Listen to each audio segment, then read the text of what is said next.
Mga bayan at lungsod sakop ng Negros Occidental sa kasalukuyan. Mga lungsod or cities. Bacolod City ang kabisira ng Negros Occidental.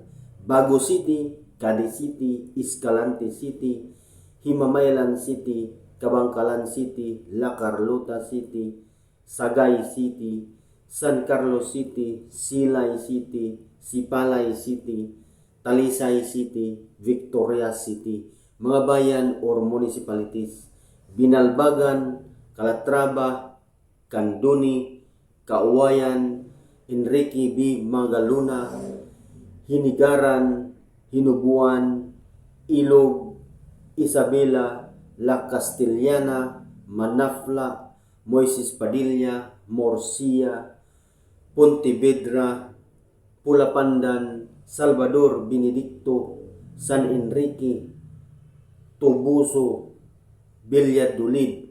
So sa kabuuan, 13 na lungsod, 19 na bayan, at 32